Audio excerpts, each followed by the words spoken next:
Part 2. No way. Because I'm looking down on the water, and the craft, or whatever they are, the balls of light in the sky that are moving around, there's ones down in the water too. And Big Sur is like the mountains, the Gavilans, I guess they're called. They're like 5,000 foot, 6,000 foot. And there's huge redwoods. They're the largest trees, it's tallest trees, and some of the largest trees in the world. 300 feet tall.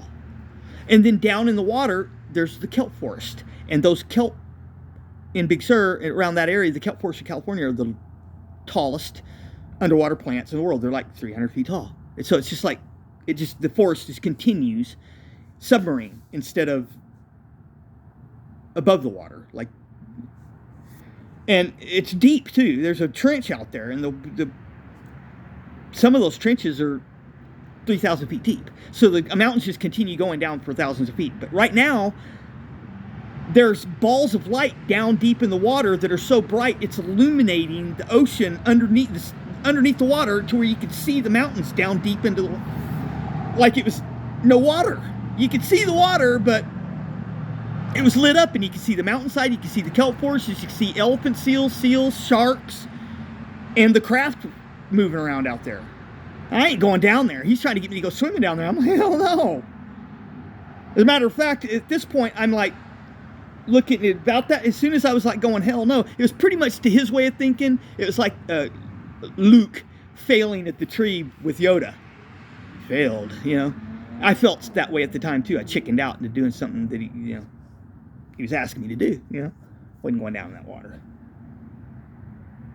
And so I was, I don't know, getting scared or embarrassed. I wanted to be by myself. So I got out of that tub and I walked all the way through the buildings down to the lowest level, and there was nobody back there. I don't know what time of the morning it was, but it was getting late. And I go into the last tub and get in there by myself. And I go through, I don't know, the evolutionary, process, scale of life on Earth. I don't know whether evolution is true.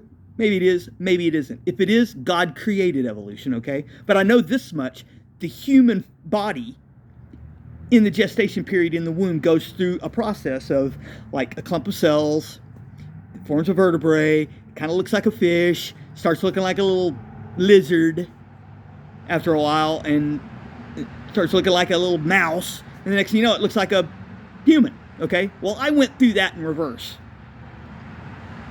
I mean, when I started walking back to the back tub, I wasn't a reptilian.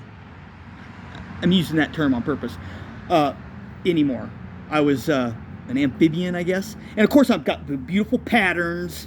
I'm glowing like it's bioluminescence, okay? And I just drop into the water, and I'm floating in the water. And I turn into like a fish, and after a while, I'm just like a jellyfish, an invertebrate, like a jellyfish floating in the water. And then I'm like just individual cells just floating together in the pool.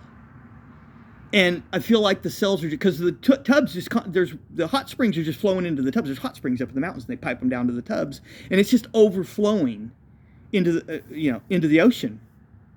And it acted like a mirror to where you couldn't tell the difference between the water that was in the tub and the water in the ocean if you got down low enough. It was an optical illusion. It's really trippy. They did it on purpose, too. They knew what they were doing. And the cells are just like spilling off the edge of the tub onto the waterfall down to the ocean, and I'm just like, the cells are all dispersing. But I'm still aware of them all, like they're connected. And those cells, they start disintegrating into molecules, and the molecules start disintegrating into individual atoms, and the particles that make up the atoms, and they start expanding. Next thing you know, my body's just dispersed across the entire universe to the edge of creation, and I'm just there for a while. Then next thing I know, that it's like starting to get light, and I'm just back in my body like it is now. And my friend's like, "Hey, we need to get out of here. I mean, it's okay for us. We have permission to come here, but there's going to be paying customers because it's a resort and people pay to come there." And it's like the paying customers are going to start showing it's time for us to go. And I get out and go up there, dry off, get dressed, and he's like, "Can't drive there yet." So we walk to this deck that's overlooking the ocean. There's these deck chairs, and it's really nice out. And he's like, let's take a nap, man, before we go. He laid out there and took a nap. A few hours later, he wakes me up. Okay, let's go back to L.A. Drove back to L.A., same thing. We didn't even really talk about what happened, or strange, too, because I should have been sitting there rattling on and on. It's almost like I didn't have to talk to him because I felt he knew exactly what happened. And he did. He did. He knew exactly what I'd experienced, because it's the stuff elicits the same hallucination for everybody. That's what I hear. And we get back to LA, and he just drops me off on Hollywood Boulevard. See you later. See you next time. Here's a bag of weed. I'm like, thanks, dog. And I go about my business, you know. That's all. You know? Am I proud of this experience or ashamed of it? It's just something that I experienced, okay? And it led me to where I am today. You know? As far as me walking with the Lord, a lot of my Christianity, I guess you call it, because a lot of Christians would say, you're not a Christian, you don't go to church, but I believe in Jesus, I'm walking with the Lord, and it's a personal relationship, and they can butt out, okay? And we're all going to find out who's right and who's wrong, and at a certain point, you just got to figure out what you're going to believe, and I think Jesus has got me, and I'll find out in the end, won't I? You know, and as far as being baptized, I've been baptized like 5 times because I was in the system, and I'd go into these foster homes and children's shelters, and they basically forced me to go to church, cram it down my throat, and forced me to get baptized. And so I've been baptized a gang of times. I guess it finally took, you know, in a way. I was probably afraid I was going to get drowned after a while. But I better believe in Jesus before I get drowned. But I you know, the seed was planted with all those Christians dunking me in the water, and years later, when I had reached like the end of the line with my experimentation with, I guess, the dark side, you want to call it, it's all pretty innocent. As far as, you know, it's basically just running around doing drugs, you know, like, you know,